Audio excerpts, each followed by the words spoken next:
میرا نام ڈاکٹر امبر قریشی ہے. I am a gynaecologist and obstetrician and infertility specialist.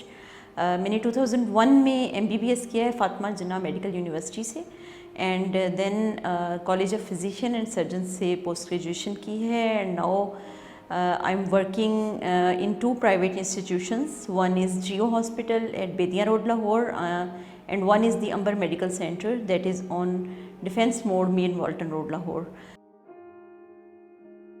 سب سے پہلے تو میں آپ کو یہ بتاؤں گی کہ انفرٹیلٹی بیسیکلی کیا ہے. انفرٹیلٹی یا بانجھ پن جو ہے وہ ہم اس صورت میں ڈائگنوز کرتے ہیں جب کوئی بھی جوڑا آپس میں 1 سال تک مسلسل ساتھ رہنے کے باوجود کنسیو نہ کر سکے.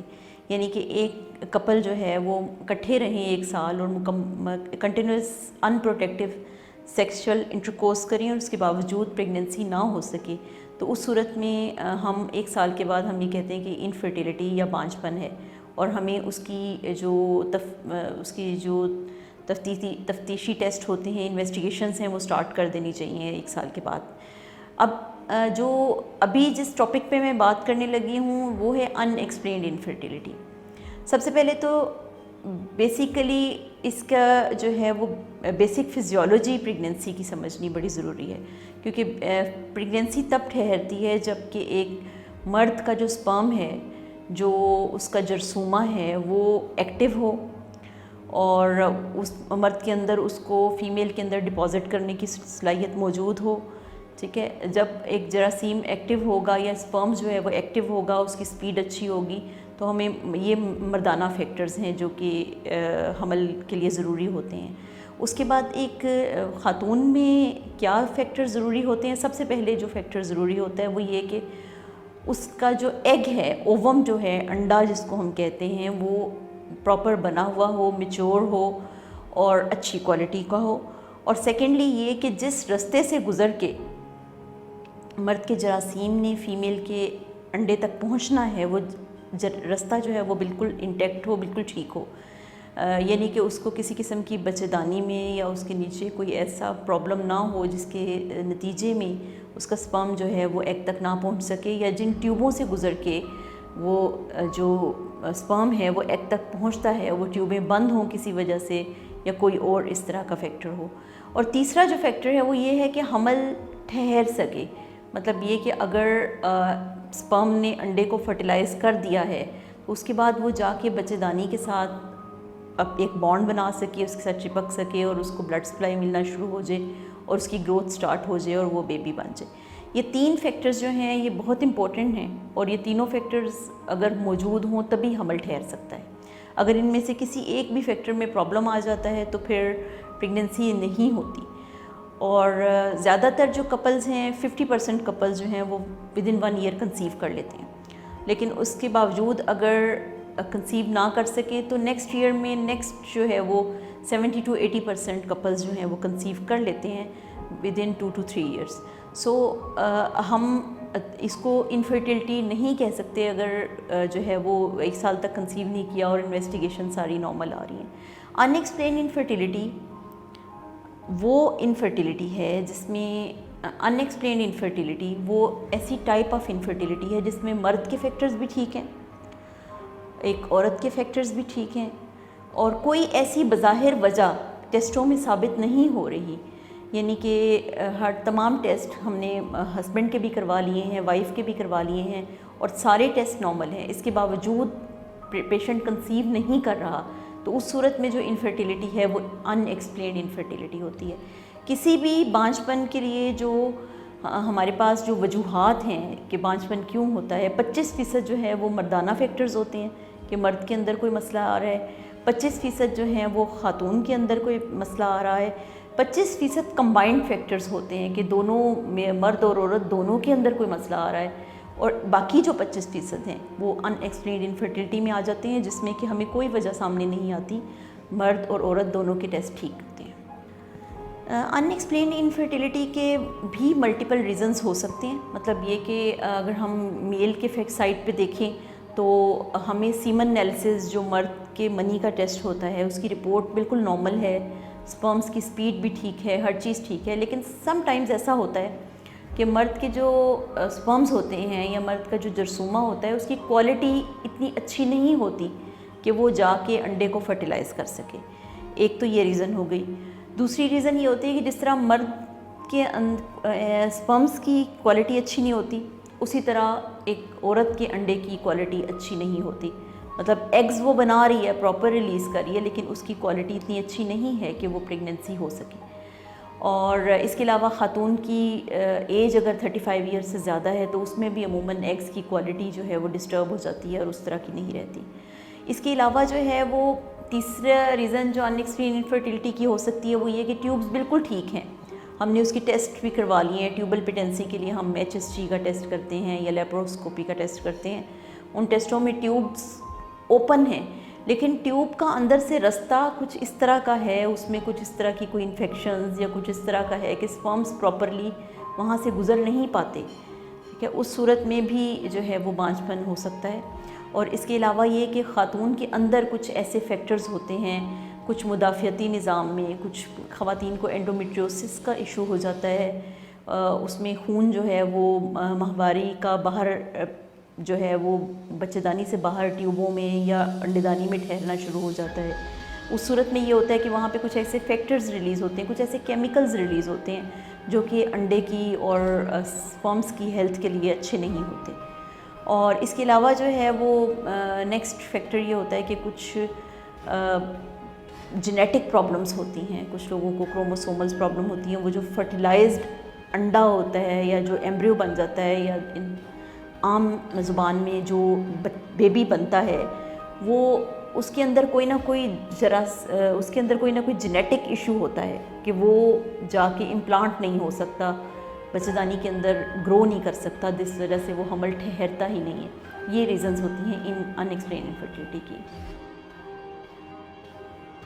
ان ایکسپلینڈ انفرٹیلٹی کی جو ٹریٹمنٹ ہے وہ ڈیفینیٹلی فرسٹ آف آل ہمیں کپل کو بٹھا کر, دونوں میاں بیوی کو بٹھا کے کونسل کرنا ہوتا ہے. اگر تو کپل ینگ ہے, وائف بھی ینگ ہے, ہسبینڈ بھی ینگ ہیں, اور اس کے علاوہ کوئی اور رسک فیکٹر دونوں میں نہیں ہے, تو پھر اور رپورٹس بھی دونوں کی نارمل ہیں, تو ہم ان کو عموماً ویٹ کرنے کا کہتے ہیں. کیونکہ جیسا کہ میں نے آپ کو بتایا ہے کہ 80% جو کپل ہیں وہ نیکسٹ 3 to 5 ایئرز میں خود ہی کنسیو کر جاتے ہیں وداؤٹ اینی ٹریٹمنٹ. ہاں, لیکن اگر کسی کپل میں کوئی رسک فیکٹر موجود ہے یا خاتون کی عمر جو ہے وہ 35 ایئر سے زیادہ ہے, تو پھر ہمیں اس میں فوری طور پہ ٹریٹمنٹ شروع کر دینی چاہیے. سب سے پہلے تو کونسلنگ ہے کہ ہمیں دونوں میاں بیوی کو سمجھانا ہے بٹھا کر, ان کو یہ بتانا ہے کہ ٹریٹمنٹ آگے کس طرح سے چلے گی. اور دوسری بات یہ کہ اس صورت میں پوری فیملی کو کوآپریٹ کرنا ہوتا ہے. ہمارے پاس جو عموماً کپلز آتے ہیں ان کو فیملی کی طرف سے بہت زیادہ پریشر ہوتا ہے. تو میرا لوگوں سے یہی کہنا ہے کہ بجائے اس کے کہ آپ کپل کو پریشر کریں, میل کو پریشر کریں یا فیمیل کو اسپیشلی ہماری سوسائٹی میں جس طرح سے پریشر کیا جاتا ہے کہ 1-2 سال ہو گئے ہیں شادی کو تو بعد ڈیورسز تک پہنچ جاتی ہے, وہ نہیں کرنا چاہیے. فرسٹ آف آل تو ہمیں ایک ریلیکس انوائرمنٹ دینی چاہیے, کپل کو بٹھا کے سمجھانا چاہیے کہ یہ ایشوز ہیں اور آپ کے کنسیپشن کے کتنے % چانسز ہیں. اس کے بعد جب ایک کمفرٹیبل انوائرمنٹ بن جاتی ہے اور ایوری باڈی جو گھر میں ہے, فیملی میں ہے, ہسبینڈ ہے, کوآپریٹ کرتے ہیں, تو پھر ہم آگے ٹریٹمنٹ کی طرف چلتے ہیں. کچھ ایسی میڈیکیشنز ہیں جو ہم اوولوشن انڈکشن جن کو کہتے ہیں, جس میں ہم ایگز بنانے کا پروسیس جو ہے وہ فاسٹ کر دیتے ہیں, اسٹیمولیٹ کر دیتے ہیں. اس سے یہ ہوتا ہے کہ ایگز زیادہ بنتے ہیں, کوالٹی میں اچھے بنتے ہیں, وہ ہم دے سکتے ہیں. اس کے علاوہ جو ٹریٹمنٹ بیسیکلی ان ایکسپلینڈ انفرٹیلٹی کا ہے وہ آرٹیفیشل ریپروڈکٹیو ٹیکنیکس ہیں. آرٹیفیشل ریپروڈکٹیو ٹیکنیکس یہ ہیں کہ ہم نیچرل طریقے سے یا قدرتی طریقے سے حمل ٹھہرانے کے بجائے ہم ان کو اسسٹ کر دیتے ہیں کپل کو کچھ دوسرے طریقوں سے جو کہ نیچرل نہیں ہوتے, اور اس طریقے سے کپل جو ہے اس کو حمل کرنے میں آسانی ہو جاتی ہے, جیسے IUI ہے یا IVF ہے. تو یہ طریقے ہم ان ایکسپلینڈ انفرٹیلٹی کے لیے ٹریٹمنٹ کرتے ہیں. IUI بیسیکلی ان یوٹرو انسیمینیشن ہے, اور اس میں ہم یہ جو پروسیجر ہے اس میں ہم 2 طریقے سے کرتے ہیں. ایک تو ہم نیچرل سائیکل میں کرتے ہیں کہ ایک فیمیل جو ہے وہ اچھے ایگز پروڈیوس کر رہی ہے, تو ہم اس کے وہ ٹائم جو اس کا فرٹیلائزیشن کا ہے یا انڈے کے ریلیز ہونے کا ٹائم ہے, اس ٹائم پہ ہم ہسبینڈ کا